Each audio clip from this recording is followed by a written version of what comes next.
Students, my name is Shubham. Welcome back to sigma education classes. आज हम लोग पढ़ेंगे क्लास 10th की साइंस की एनसीईआरटी का चैप्टर नंबर 3। कौन सा भैया? Metals and non metals. Clear? ये हमारा सबसे इम्पोर्टेंट, ये भी बहुत इंपॉर्टेंट चैप्टर है। आज इसका लेक्चर नंबर 1 है भाई। सबसे पहले हम ये 2 या 3 लेक्चर में कोशिश करेंगे कि 2 लेक्चर्स में ख़त्म हो जाए, क्योंकि बड़ा चैप्टर है, थोड़ा ज़्यादा अच्छे समझते चलेंगे इसको। ठीक है, चलिए स्टार्ट करते हैं।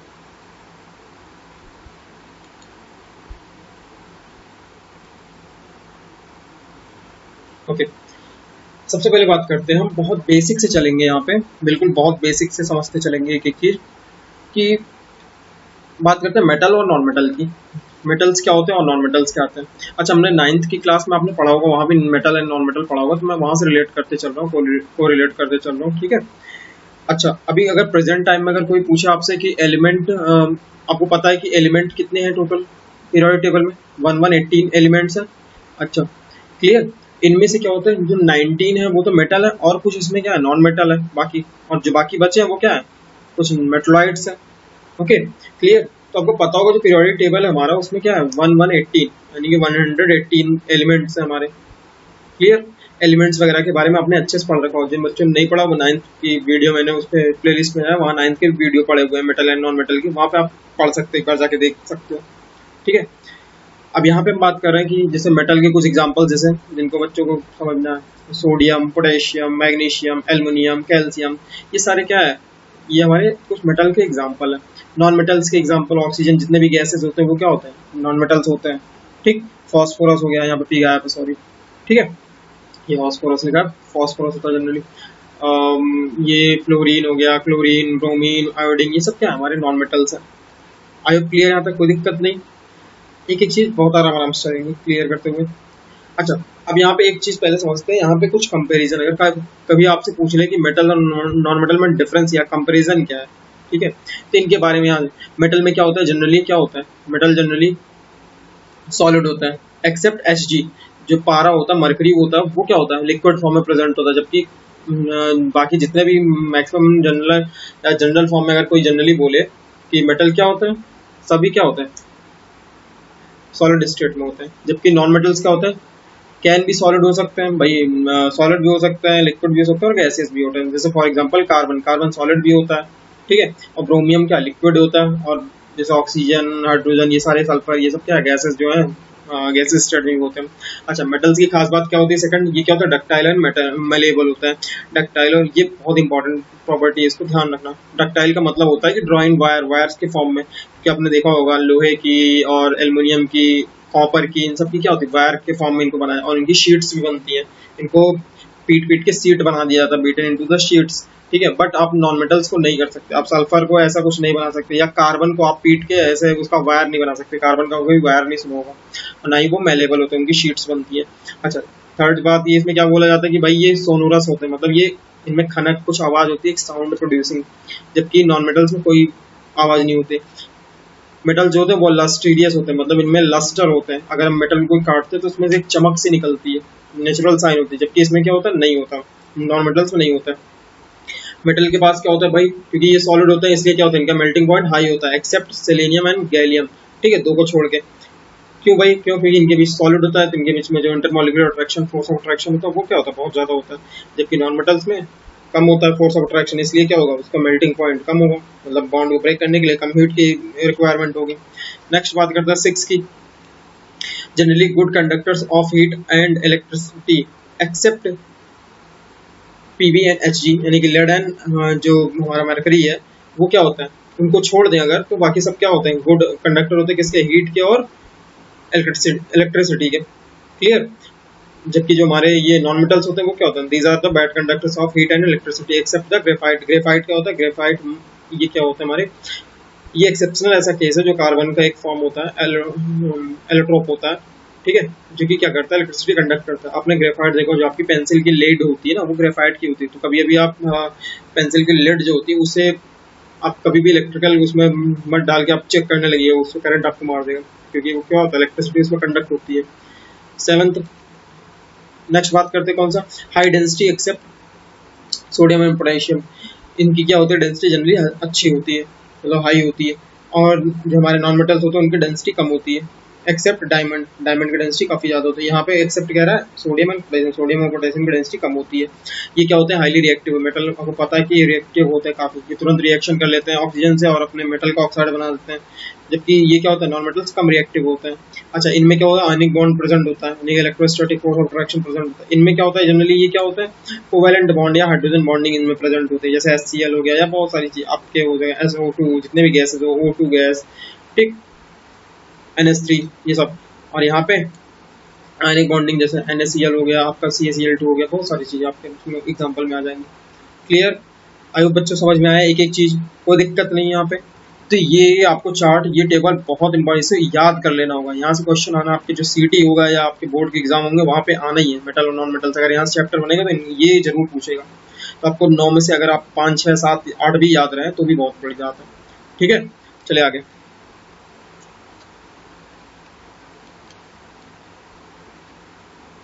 ओके, अब बात करते हैं फिजिकल प्रॉपर्टी की मेटल की। ठीक, सबसे पहले बात करते हैं एक एक प्रॉपर्टी हम देखते हैं कि मेटल के ऊपर खास बात क्या होती है। भाई मेटल का वही बता दिया मैंने कि ये क्या होता है, रूम टेम्परेचर पे जनरली क्या होता है, all metal except mercury exist and solid. ये क्या होता है, सॉलिड जनरली होता है रूम टेम्परेचर पे, खाली मर्करी को अगर छोड़ दे तो। उसके बाद कह रहा है कि इनका क्या होता है, मेल्टिंग पॉइंट काफी ज्यादा होता है, ये भी मैंने बता रखा है यहाँ पे, वही चीज डिटेल में। ठीक है, गैलियम और सीजियम को छोड़ दे, बाकी सबका मेल्टिंग पॉइंट हाई होता है। तो कह रहा नेक्स्ट क्या कह रहा है कि कुछ 2 मेटल ऐसे हैं जिनमें क्या होता है, इनको हम हाथ में लेते ही गल जाता है, मतलब वो क्या होता है। तो iodine is a non metal but is a lustrous. ठीक है, आयोडीन तो नॉन मेटल बट ये एक्सेप्शनल 2 केस चीजें दे रखी है। और carbon non metal but it can exist in different form, carbon कई सारे फॉर्म में एग्जिस्ट करता है। ठीक है, ये 2 एक्सेप्शन है कि आयोडीन जो है नॉन मेटल होते हुए लस्टीरियस होता है। तो केमिस्ट्री में आपको कुछ ना कुछ एक्सेप्शन हर जगह मिल जाएंगे, एक्सेप्शन। ठीक है, अच्छा, ईच फॉर्म, कार्बन के जो अलग अलग कई सारे डिफरेंट फॉर्म होते हैं इनको कहते हैं एलोट्रोप। ठीक, एलोट्रोप होते हैं, जैसे डायमंड क्या है, एलोट्रोप है कार्बन का, ग्रेफाइट एलोट्रोप है, बकमिस्टर फ्लोरीन्स जो होते हैं या ग्रेफीन्स जो होते हैं, ये क्या होते हैं, कार्बन के एलोट्रोप होते हैं। An allotrope of carbon is the hardest natural substance known as the. अच्छा, अगर आपसे कोई पूछे कि नेचुरली हार्डेस्ट, सबसे कठोर पदार्थ क्या है, मतलब हार्डेस्ट सब्सटेंस क्या है नेचुरली, तो आप कहोगे क्या, डायमंड है। डायमंड क्या है, किसका एलोट्रोप होता है, कार्बन का एलोट्रोप होता है। ठीक है, ओके। और इसका मेल्टिंग पॉइंट क्या होता है, melting point and boiling point बहुत ज्यादा होता है। ग्रेफाइट अनदर एलोट्रोप होता है कार्बन का, और जो कि क्या करता है, कंडक्ट, इलेक्ट्रिसिटी कंडक्ट करता है। ये चीज आपको ध्यान रखनी है। क्लियर? अब बात करते हैं नेक्स्ट पॉइंट की कि एल्कली मेटल्स क्या होते हैं। भाई मेटल तो हमने पढ़ लिया, अब इसमें भी कुछ आप देखोगे, जो एस ब्लॉक का फर्स्ट एलिमेंट हो, फर्स्ट जो ग्रुप होता है उसे कहते हैं एल्कली मेटल, और सेकंड वाले ग्रुप कहते हैं alkaline earth metal. Alkali metal का बेसिकली ये अल्कलाइन इन नेचर होते हैं, जैसे आपके जो लिथियम, सोडियम, पोटेशियम, ये क्या होता है, बहुत सॉफ्ट होते हैं, और इनको हम इवन इतने सॉफ्ट होते हैं उनके चक्कू से कट कर सकते हैं। जबकि आपको पता है मेटल बहुत हार्ड होते हैं ना, कि उनको हम आसानी से नहीं काट पीट सकते ना, तो क्या कहते हैं, जबकि ये इतने, क्योंकि इनकी डेंसिटी कम होती है इसलिए ये बहुत सॉफ्ट है। जैसे सोडियम हुआ, पोटेशियम हुआ, इनको बिल्कुल आप जैसे तरबूज जैसे काट सकते हो बिल्कुल आराम से, ये होते हैं। तो they have low density and low melting point. Element can be more classified as metal and non metal on their. अच्छा, एक तो ये तो फिजिकल प्रॉपर्टी के बिहाफ पे हो गया, अब बट केमिकल प्रॉपर्टी के बिहाफ पे भी मेटल और नॉन मेटल को क्लासिफाई कर रखा है। ठीक है, तो आगे चलते हैं, आप देखते हैं, आगे बात करते हैं केमिकल प्रॉपर्टीज के बिहाफ पे। बात करते हैं यहाँ पे metals form, just a second, okay. Metal form basic oxides.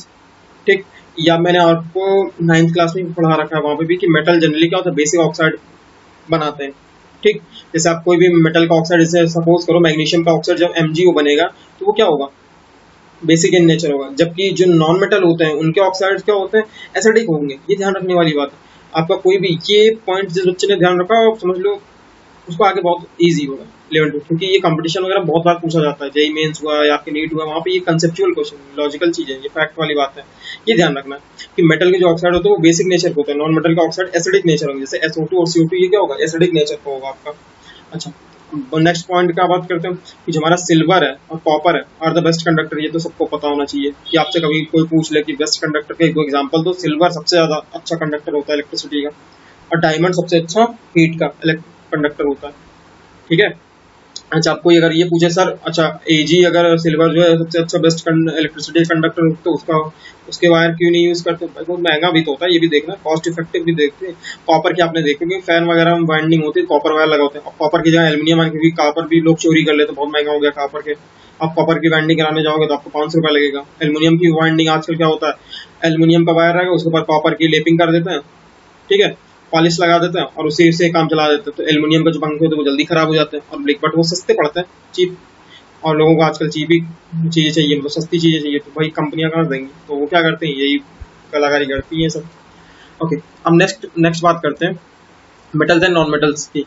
कह रहा है मेटल एंड, ये तो मैंने बता दिया कि उनके फिजिकल और केमिकल प्रॉपर्टीज के बिहाफ पे क्या करते हैं, इनको क्लासीफाई करते हैं, ठीक है, डिफ्रेंशिएट करते हैं, ठीक। और कुछ ऐसे भी मेटल होते हैं जो कि मेटल और नॉन मेटल दोनों की प्रॉपर्टीज शो करते हैं, इसलिए उनको कहते हैं मेटलॉइड्स। ये आपको ध्यान रखना है। अगर आपसे कभी पूछ ले कि व्हाट इज द मेटलॉइड्स, तो आपको बताना है ऐसे एलिमेंट या those some elements both which shows the property of both metal and non metals. Okay, अब बात करते हैं केमिकल प्रॉपर्टी, जो कि आपको वेरी वेरी इंपॉर्टेंट, यही आपको ध्यान से पढ़ना है। ये आपने 9th में पढ़ रखा होगा, तो जिन बच्चों ने नहीं पढ़ा, अगर वहाँ पे देखना चाहे वो देख सकते हो, अदरवाइज मैं तो यहाँ पूरा पढ़ा ही था, ठीक। अब यहाँ पे आपको यहाँ पे ये समझना है कि केमिकल प्रॉपर्टी, मेटल जब रिएक्ट करता है एयर से तो क्या बनता है, मेटल, कोई भी मेटल जब ऑक्सीजन से रिएक्ट करेगा तो क्या मेटल का ऑक्साइड बनाएगा, सिंपल सी बात है। आप कोई भी मेटल ले लो, जैसे सोडियम और ये क्या होंगे, पोटेशियम, ये क्या होता है, ये भी हाईली रिएक्टिव होते हैं, इसलिए इनको क्या केरोसिन ऑयल में रखा जाता है, ये ध्यान रखना। क्यों? क्योंकि they react विग्रेसली with air and catches fire. ये क्या करते हैं, इनको अगर हम बाहर रख देंगे तो क्या करेंगे, तुरंत ऑक्सीजन से रिएक्ट करके क्या आग लग जाएगी इनमें, क्योंकि ये कैच तुरंत फायर पकड़ लेते हैं, इसलिए इनको केरोसिन ऑयल में उसमें डुबा के रखा जाता है, पोटेशियम और सोडियम को। ये क्वेश्चन ध्यान रखना ना, कि बहुत एग्जाम में पूछता है। अब कह रहा है नेक्स्ट पॉइंट क्या है कि some metals like magnesium, aluminium, zinc, lead react slowly with air and form protective layer. और ये क्या करते हैं, प्रोटेक्टिव लेयर फॉर्म कर लेते हैं, ठीक है। Magnesium can also burning with air with a white drizzling light to form its oxide. अच्छा, जब ये मैग्नीशियम अपना ऑक्साइड में ऑक्सीजन से रिएक्शन कर मैग्नीशियम ऑक्साइड बनाता है, तो एक अलग टाइप की वाइट ड्रिजलिंग, मतलब धुआं टाइप की, एक वाइट वाइट धुंध टाइप की निकलती है एक लाइट, ठीक है, वो उसके ऑक्साइड बनने की वजह से होता है, ठीक है। नेक्स्ट बात करते हैं, जो हमारा फेरस, आयरन और कॉपर कह रहा है don't burn in air but combine with oxygen to form oxide, iron filing burn with sprinkles over flame, ठीक है। तो यहाँ पे क्या हो रहा है, आयरन को कह रहा है कि आयरन और ये जो हमारा कॉपर है, ये एयर की प्रेजेंस में, एयर में बर्न होता है, does not burn in air but combine with oxygen to form oxide. मतलब ये एयर की प्रेजेंस में बर्न नहीं होते, लेकिन वो ऑक्सीजन के साथ कंबाइन होकर उसके ऑक्साइड बना लेते हैं। अब कह रहे हैं metal like silver, gold, platinum does not burn in the air और रिएक्ट विद एयर। कुछ ऐसे भी मेटल होते हैं जो नेटिव होते हैं, उनको क्या, जैसे सिल्वर, प्लेटिनम, गोल्ड, ये क्या होता है, ये क्या होता है, एयर से रिएक्ट ही नहीं करते, ठीक है, और ना ही उनमें बर्न होता है, इसलिए इनका कोई ऑक्साइड वगैरह नहीं बनते जल्दी। क्लियर? आगे चलते हैं। ओके, अब यहाँ पे कुछ एग्जांपल्स दे रखे हैं, इसको समझिए। जैसे यहाँ पे वही दे रखा है, सिंपल सी बात है कि सोडियम की जब हाफ यहाँ पे ऑक्सीजन रिएक्शन, तो सोडियम का ऑक्साइड बन गया, मैग्नीशियम का magnesium oxide MgO, CuO, Al2O3, aluminium का ऑक्साइड बन गया। Usually metal oxide and basic in nature, ये ऑलरेडी मैंने बता रखा है, ठीक है इसको। अच्छा, एक चीज ध्यान रखना, मेटल के ऑक्साइड तो बेसिक होते हैं, बट जो हमारे नॉन मेटल होते हैं उनके एसिडिक होते हैं। बट कुछ ऐसे भी ऑक्साइड होते हैं जो कि दोनों नेचर शो करते हैं। जैसे ये आपसे कई बार एग्जाम में पूछेगा, भाई ये बहुत बार एग्जाम में आया हुआ है, इवन ऑलमोस्ट बहुत सारे कंपटीशन में आता हुआ है। अम्फोटेरिक ऑक्साइड कैसे ऑक्साइड होते हैं, अम्फोटेरिक ऑक्साइड के एग्जांपल, भाई अम्फोटेरिक ऑक्साइड ऐसे ऑक्साइड होते हैं जिनमें क्या होता है, जो एसिडिक और बेसिक बोथ एसिड, देखो कह रहा है कि which react with both acid as well as base to form sand, salt and water. ये तो आगे की बात है, मतलब कह रहा है सिंपली एम्फोटेरिक ऑक्साइड उस ऑक्साइड को कहते हैं जो कि एसिडिक और बेसिक दोनों नेचर शो करते हैं, ठीक है। ओके, अगर ये दोनों हैं, एक चीज बताओ, अगर ये एसिड और बेस दोनों की तरफ, तो ये क्या होगा, अम्फोटेरिक जो ऑक्साइड होते हैं एसिड और बेस दोनों से रिएक्ट करके न्यूट्रलाइजेशन रिएक्शन देते हैं। न्यूट्रलाइजेशन रिएक्शन आपने पढ़ी रखी होगी। न्यूट्रलाइजेशन रिएक्शन होता है क्या, कि कोई भी जब एसिड और बेस आपस में रिएक्ट करते हैं तो क्या बनाते हैं, सॉल्ट और वाटर बनाते हैं, सिंपल सी बात है। क्लियर? ओके सॉल्ट, तो यहाँ पे वही दे रखा है, जैसे आप सपोज करो Al2O3 एल्युमिनियम ऑक्साइड और जिंक ऑक्साइड, इनकी जब रिएक्शन HCl से हमने देखो कराई तो भी इसने रिएक्ट कर लिया, तो ये अब Al2O3 यहाँ पे एज ए रिएक्ट करेगा बेस की तरह, क्योंकि ये एसिड AlCl3 बना लिया और वाटर बना लिया। अब यहाँ पे देखो इसकी रिएक्शन ये Na से बेस से कराई, अब ये क्या एज अ एसिड रिएक्ट कर रहा है, तो NaAlO3 बना लिया, ठीक है, और यहाँ पे H2O निकल गया। आई होप क्लियर, यहाँ पे किसी को दिक्कत नहीं। नेक्स्ट पॉइंट बात करते हैं रिएक्शन विद वाटर से। वाटर से कैसे रिएक्शन करता है भाई ये? Metal oxide on reaction with water form alkali. ये भी आपको बता रखा है कि मेटल ऑक्साइड जब वाटर से रिएक्शन करते हैं तो अल्कली बना लेते हैं, सिंपल सी बात है।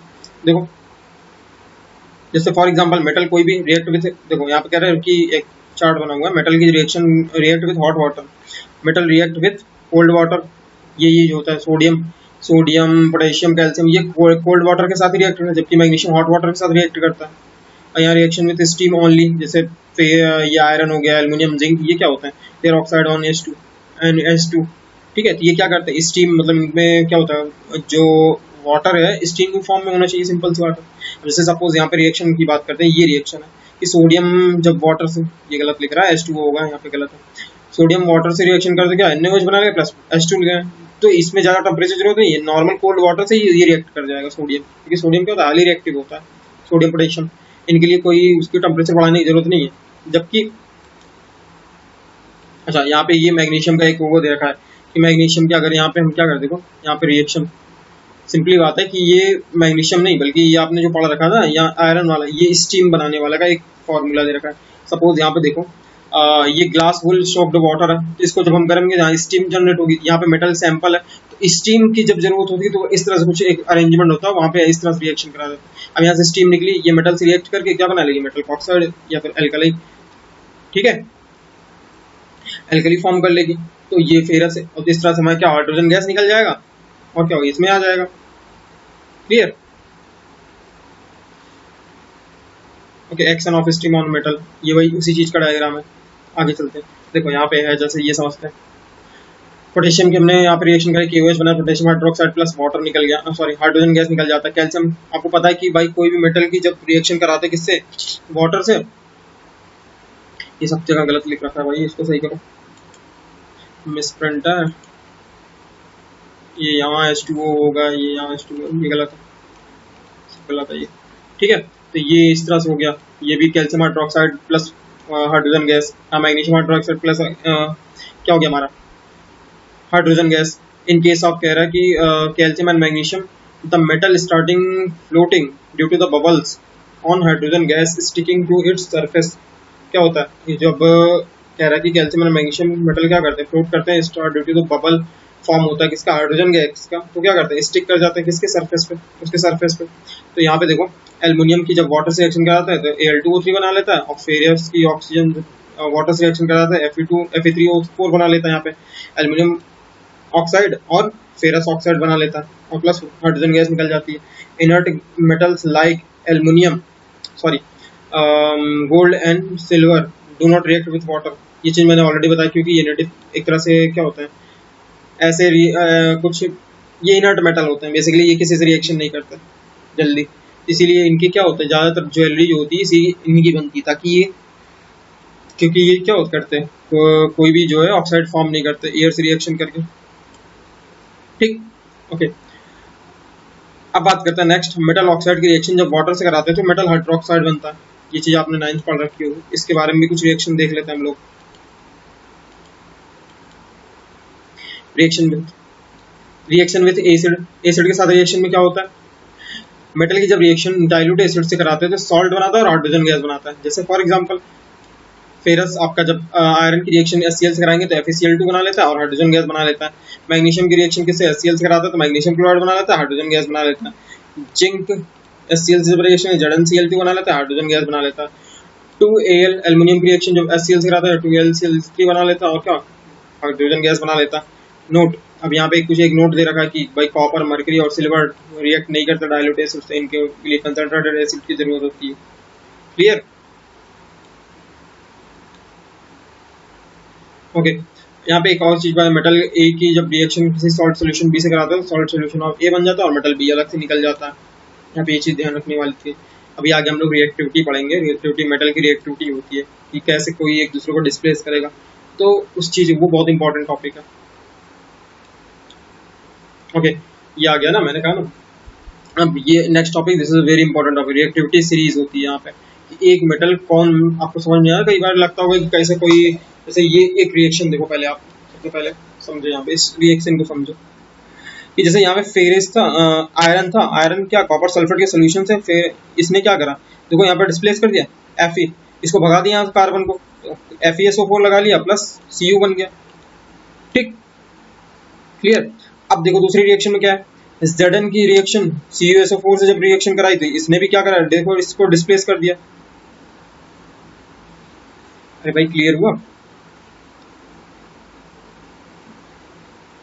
अच्छा, अब इन दोनों ने, अब कोई पूछे कि भाई इन दोनों ने क्यों करा इसको डिस्प्लेस, क्यों, क्योंकि देखो एक सीरीज है यहाँ पे, ये रिएक्टिविटी सीरीज है, ये आपको याद रखनी, potassium, sodium, calcium, magnesium, aluminium, zinc और Fe, Pp यानी lead, hydrogen, copper, mercury, Ag यानी सिल्वर और गोल्ड, ये होता है।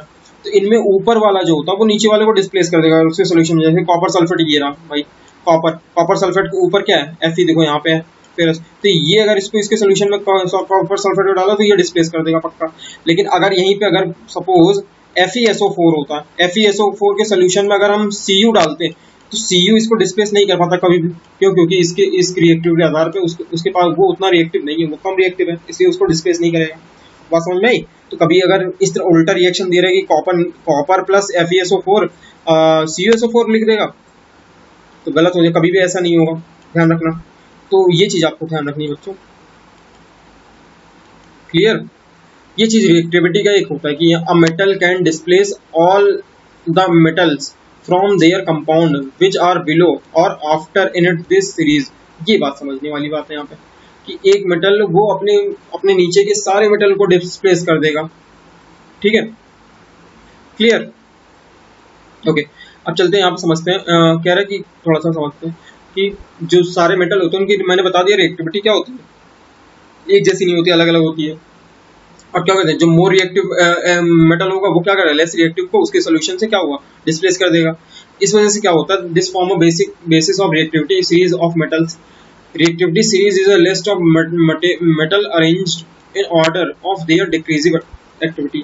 ठीक है, अगर आपसे पूछ दें ये रिएक्टिविटी कैसी है, तो ये आप बताना कि डिक्रीजिंग एक्टिविटी, ये क्या है, एक्टिविटी है, मतलब एक तरह सीरीज है कि सबसे ज्यादा मोस्ट रिएक्टिव ऊपर होंगे, उसके बाद क्या होगा, धीरे धीरे कम वाले रिएक्टिव होंगे, सिंपल सी बात है। तो ये चीज आपको ध्यान रखनी है। आई होप यहाँ तक क्लियर। चले आगे, अब बात करते हैं यहाँ पे, देखो एक पूरा टेबल दे रखा है, यहाँ पे आपको ध्यान से समझ लेना, बस फटाफट समराइज कर लेना। ओके, जैसे रिएक्शन विथ ऑक्सीजन के साथ क्या होता है, non metal form acidic oxide, ये मैंने ऑलरेडी बता रखा है।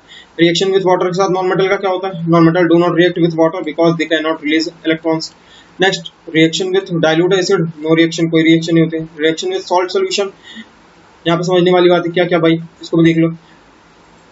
अ more reactive non metal will displace less reactive non metal from its salt solution, ये चीज मैंने अभी बता ही रखा है वहां पे। ऐसे ही सिमिलरली क्या है, क्लोरीन के साथ रिएक्शन करने के बाद क्या बनता है, H2 Cl2 के साथ रिएक्शन HCl बना लेगा। रिएक्शन विथ हाइड्रोजन, हाइड्रोजन के साथ हाइड्राइड बनाते हैं, ये जैसे हाइड्रोजन सल्फाइड देखो बनाया ना, हाइड्रोजन सल्फाइड ऐसे बना लेते हैं ये। तो ये जो है हमारी नॉन मेटल के साथ रिएक्शंस के, ये पूरा एक चार्ट दे रखा है, इतना ही बस आपको ध्यान रखना, इसको अच्छे से ध्यान रखना, बस इतने से काफी है। ये आपके बुक में बहुत सारा कुछ फालतू दे रखा है, तो अब मैंने यहाँ पे कोशिश करा एक एक टॉपिक, जितने भी इंपॉर्टेंट टॉपिक उतना आपको हो जाए, एग्जाम के पर्सपेक्टिव से आपको कुछ छूटे नहीं, फालतू चीजें आपको पढ़नी नहीं, जितना काम किया वो सारी चीजें पढ़नी है आपको अच्छे से। और यहाँ पे मैं इतना कोशिश करूँ कि आपका एक भी टॉपिक मिस नहीं होगा, कोई भी इंपॉर्टेंट टॉपिक आप जाके किताब पढ़ लेना। मैं यहाँ पे कोशिश करूंगा सारे आपके, मैं इसके पहले भी आपने देखा, मैं पूरा थ्योरी पोर्शन में, उसके बाद एक्सरसाइज भी कराऊंगा, एक एक क्वेश्चन।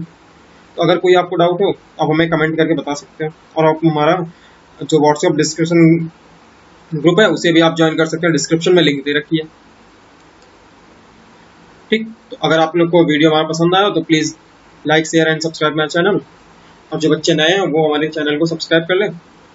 और अगर किसी को डाउट है, किसी को पर्सनल कुछ पूछना है या कोई क्वेरी है, तो आप मुझे व्हाट्सएप पे मैसेज कर सकते हो। व्हाट्सएप ग्रुप का लिंक दे रखा है हमारे डिस्क्रिप्शन बॉक्स में, आप वहाँ पे जाइए, और हमारा टेलीग्राम ग्रुप का भी दे रखा है, तो आप वहाँ पे जाके ज्वाइन कर सकते हैं। ठीक है, ओके, तब तक के लिए बाय, मिलते हैं नेक्स्ट लेक्चर में। इसके बाद हम लोग नेक्स्ट लेक्चर में पढ़ेंगे इसके आगे के पोर्शन, कोरोजन के बारे में पढ़ेंगे, और ओर से हम कैसे एक्सट्रैक्शन करते हैं मेटल्स का, उनके बारे में बहुत अच्छे से पढ़ेंगे। अगला वाला लेक्चर और धमाकेदार होगा। ठीक है, चलते हैं बाय, मिलते हैं नेक्स्ट लेक्चर में, तब तक के लिए बाय।